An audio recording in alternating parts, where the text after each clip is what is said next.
Welcome to the Heal Your Hunger Show, where we get to the heart of why you overeat and how to stop. If you struggle with food and weight like I did, welcome home. Okay, welcome everybody to the Heal Your Hunger Show, the first show of 2020. Welcome, welcome, welcome. It is a great day to be alive. It's an amazing day to be alive. If you're watching this show by video, you'll see the sun that's out. I'm in Los Angeles, and it is a gorgeous day with bright blue skies, and wow, do I feel hopeful about this new year. So really happy to be joining you today for this show, which will be absolutely amazing because I've got a great topic for you today, and that is, are you living authentically? So before I get into that, just want to tell you, I'm recording this from the Secret Sauce group. So all you do is jump over to Facebook and type in Secret Sauce to End Emotional Eating, and you'll be invited to join the group. And that's where we, all my shows get recorded, or most of them, and you can comment, you can ask questions, really support each other in this beautiful journey of up-leveling our relationship with food, not by diet and exercise, which aren't terrible things, but guess what? If you're an emotional eater, you've got to go deeper. So that's what we do in the Secret Sauce group. So please join us over there. And if you are wanting to, get serious about losing weight and get serious about really improving your relationship with food, find out if you're an emotional eater. And if you are, which I think everybody is, frankly, but there's a spectrum. So find out where you are on the spectrum by going to the healyourhunger.com, which is my website, healyourhunger.com, just like the Heal Your Hunger show, and take the quiz. There's a free quiz on there. When you take that quiz, you will get a personalized score and find out where you are on that spectrum, so you know what actions you need to take in order to finally have the relationship with food, with your body, and with yourself that you really crave. Because guess what? It's not about the food. It's really about that deeper hunger. And that's what I love helping you address. So on with the show. Are you living authentically? Now, this is going to be a short and sweet message, as most of them are, because, I don't beat around the bush. As you know, I'm pretty direct, and I like to just tell it like it is. So I'm going to tell you where this came from, this topic. I'm always inspired by my life and what's happening in my life. And hopefully, since I'm an emotional eater to the nth degree, like a food addict, essentially, not like a food addict, I'm a food addict, but in recovery by the grace of God, I like to draw from my life experiences, because I have a feeling there are things you'll relate to. And if you have listened for a while, you know that that's the case. If you're new here, just fasten your seatbelts, okay? Because I'm not talking about superficial stuff here. So I have been on dating apps. I'm separated from my husband. We're no longer, in the form of our former marriage. We've taken a new turn in our relationship, and still friends, but I am separated and I am dating. And I've been doing that for a few months now. And so I'm on some dating apps, and it's, oh my gosh, it's crazy and fun. I'm really enjoying myself. Some people are like, oh, you're on those apps, isn't it awful? I'm like, no, I meet really cool people. Like, I'm in LA, there's really creative, wonderful, intelligent men here. And I think because I've been on a recovery journey and I've dealt with a lot of stuff on the inside, I'm attracting amazing people. So not creeps, not weirdos. I think I have a good radar now because, again, only because of my healing, and because I meditate twice a day, every day, because I'm conscious and aware and evolve to whatever degree I am. I've got a long ways to go, no question about it. But, my healing path has put me, I think, at a certain vibration level. So I'm attracting great people and great men that I really enjoy talking to. Starts out with texting usually, and then maybe a FaceTime call, and maybe a date, and maybe not. I get to decide that. I get to discern who I want to, spend an evening, going out to coffee or dinner with. So it's fun. It's fun. It's an adventure. I don't plan on doing it forever. Hopefully I won't have to.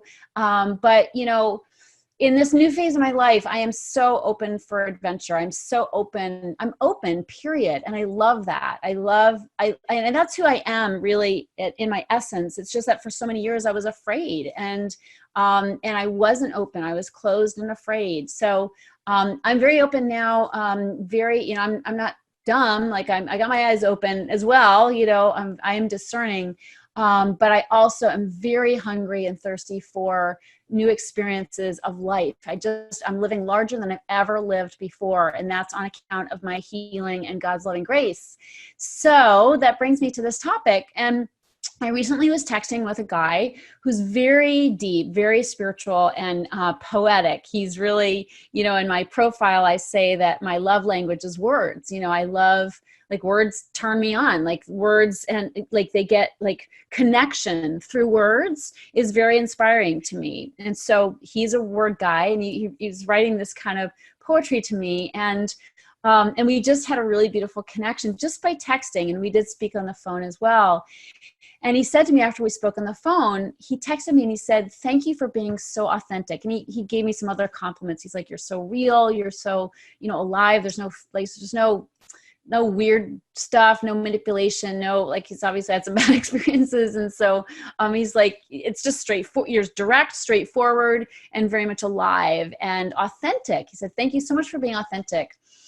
And while that's a very nice compliment, I have to say I kind of got a chuckle out of it, because I'm thinking, aren't I supposed to be authentic? Like who, like, what else would I be? Like, it was just a weird comment to me. Like, yeah, I'm authentic.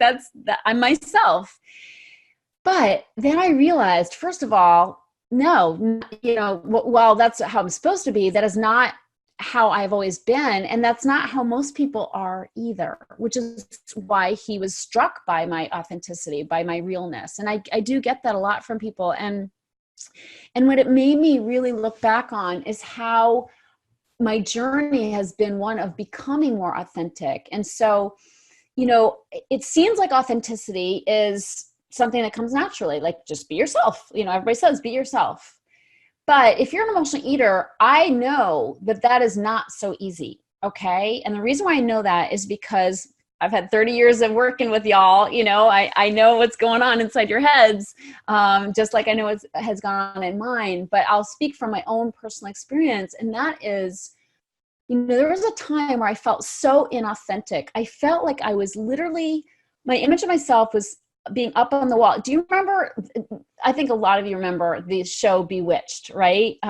With Samantha, beautiful Samantha the witch, and her husband Darren, and her mother, you know, oh God, what was her mother's name? I don't know. So anyway, Tabitha, who is Tabitha? Was that the daughter? Anyway, you know the show I'm talking about. Well, remember how the mother was always up on the wall? Like, she'd go bing, there'd be a little bing, and then she'd be up on the wall looking down at Samantha and what she was doing, and kind of commenting or criticizing or warning or whatever, making, you know, like those snarky remarks. Well, that's how I used to feel. I used to feel like I was that person up in the like little corner of the ceiling looking down on myself.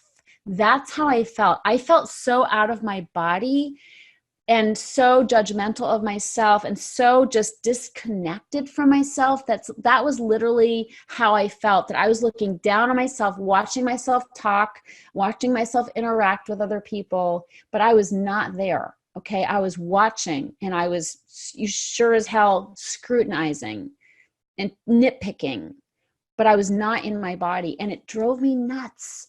I wanted to be in my body. I wanted to be with myself. And I couldn't be. Like, I was disconnected, and I hated that feeling, and I didn't know how to get connected. So when this man said, "You're so authentic, and thank you for that," I realized that it's a journey to authenticity. That authenticity doesn't just happen, at least not for emotional eaters. Why? Because we believe at a deep level that we're not enough. This is my story. I believed I was not enough, and that I had to be somebody else in order to be enough, in order to be accepted and loved. So I spent my life putting it on, you know, trying to act smart, trying to act funny, trying to act witty, you know, and have knowledgeable and worldly things to say, and to know about politics and have a good estimation of things, or know factoids, you know, about the world. I mean, I lived in this very inauthentic way where I was just like almost acting in my own life. I was an actor in my life. And how, like, how disconnected is that? You know, no wonder I had to eat. I ate because I was not myself, because I was not aligned with myself. I was not authentic, and I felt it. It felt very uncomfortable for me. I was awkward. I didn't know how to converse. You know, I didn't know how to socialize. I mean, I did my best, and I was buoyant and, you know, outgoing at times, but inside I felt like, man, I am not cutting it here. I'm not cutting it. And I also had a fear of being found out. Have you ever felt that way? Have you ever felt like, wow, if only they knew what I was really thinking? If only they knew how I really felt inside. You know, the problem with emotional eaters is we judge our insides with other people's outsides, and we always come up short, right? We can't win in that situation. We look on Facebook, we see these amazing, you know, people with amazing lives and amazing spouses and traveling the world, and they're you know, so illustrious, you know, whereas we're just boring and, you know, sit at home and don't get anything done and just live humdrum lives, right? Like, we do that to ourselves. We're like totally comparing, but we're comparing our insides with other people's outsides. And we, you know, other people know how to be inauthentic too. So they're putting it on as well. It's kind of the human condition, is to want to look better than we feel, and to impress others and to have others believe something about ourselves. So the journey to authenticity is not, you know, ours only. But I will say, as emotional eaters, I think it comes especially harder for us because we have that deep-seated belief that we're not enough. You know, I just did not feel like I was enough. I felt like I wasn't smart enough, funny enough, certainly pretty enough, certainly thin enough. Good God, I was never thin enough, no matter what my weight was, you know? And so living in that fear that I don't measure up made me feel like I had to put it on. I had to act, you know, I had to be phony. I felt like a phony. I just would, I'd think to myself, Tricia, like, you're not real. You're not a real person. And so that's a very painful way to live. And it made me feel very out of alignment. And overeating comes from being out of alignment with ourselves. You know, I remember I was working at a battered women's shelter. And at one point, I thought to myself, I had a real moment. I'm like, Tricia, why are you working at battered women's shelter? You've never been battered. Like, you're not a battered woman. You never have been. Not that somebody who hasn't been battered can't work there. I mean, certainly there were social workers there who had not necessarily gone through that experience, but, you know, there were other causes I could champion, not that, that were closer to my own experience. And yet I was doing that because I felt I was bad, and I had to be good. I had to do good work. Like, I had to be a do-gooder, because in my heart of hearts, I believed I was bad. You know, I believed from an early age that I was stupid, I was bad, and I was ugly. Those were three deep-seated beliefs I had about myself, and I couldn't shake them. And so what did I do? I set out to act like I was smart. I went to a top college. I read newspapers. I tried to have intellectual conversations with people because I didn't think I was smart enough. You know, I had to prove I was smart. I thought I was bad. You know, I had sexual abuse in my past and made me very ashamed of my sexuality. And I just thought I was fundamentally a bad person. So I believed I was bad. You know, I had to, like, always prove how good I was.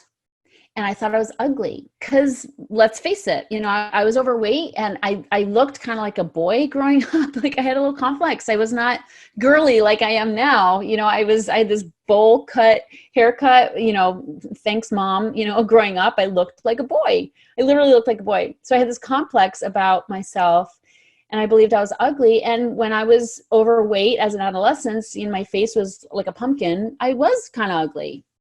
And so, but that went deep inside of me. So even when I stopped being that way, when I lost weight, it took a long time to overcome that deep-seated belief about myself.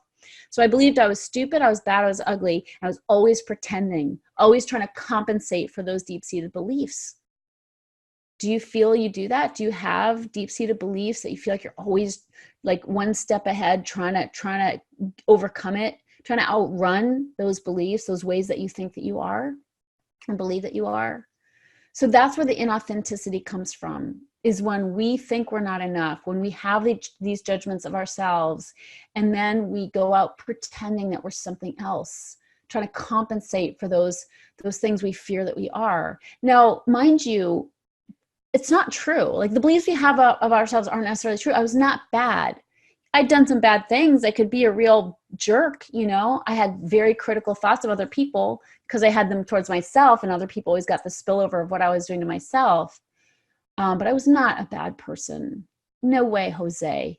I just thought I was bad. You know, I had early experiences that made me feel like I could never measure up. You know, religion can do that to people too. You know, we're very sensitive souls. So when we grow up in a religion that tells us we're bad, we're sinful, you know, our thoughts are sinful, we're going to hell. You know, when we grow up with harsh messages like that, you know, those, you know, they play a role in that belief that we're bad. And it takes work to overcome that stuff, you know? So I'm just here to say that becoming your authentic self is a journey. It doesn't just happen.